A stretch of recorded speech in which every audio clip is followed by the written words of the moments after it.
សួស្តីដូចជាបែកគ្នាយូរហើយបងប្អូនតោះឥឡូវយើងមានវីដេអូគ្រប់ថ្មីទៀតតោះយើងនឹងចែករំលែករបៀបចុចចូល link ដើម្បីយើងចូលគ្រប់រឿងពិសេសល្អមើលចឹងកុំឲ្យខាតពេលយូរយើងចូលមកកន្លែងពាក្យ search នេះតោះមកយើងវាយពាក្យ JVP Cambodia វាយពាក្យនេះពេញបងប្អូនចឹងយើងចូលចំពាក្យហ្នឹងមក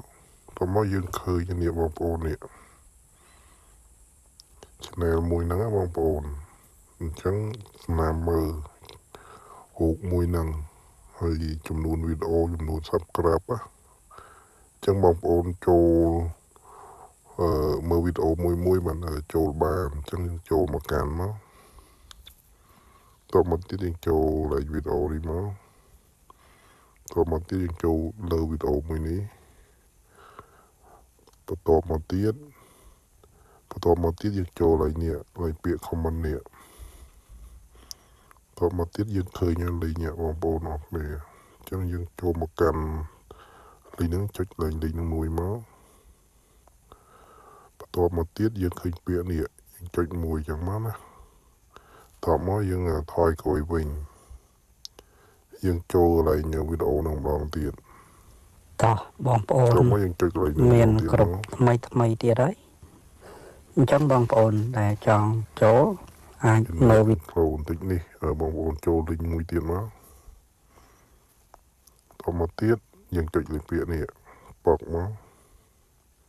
តមកយើងថយក្រោយវិញយើងចូលមកដល់វីដេអូមួយនេះមកតោះបងប្អូនយើងឃើញលីងមួយទៀតយើងចូលគ្រប់បងប្អូនអរគ្នាចុចដូចមិញដែលខ្ញុំប្រាប់ហ្នឹងចុចយ៉ាងមកចេញចូលមកកាន់វីដេអូមួយហ្នឹង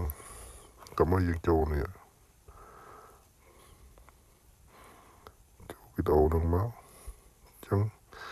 យើងចូលមកអញ្ចឹង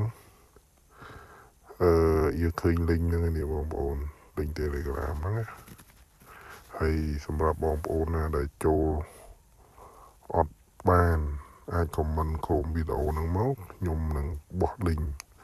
ឲ្យបងប្អូនផ្ទាល់តែម្ដងបាទបងប្អូន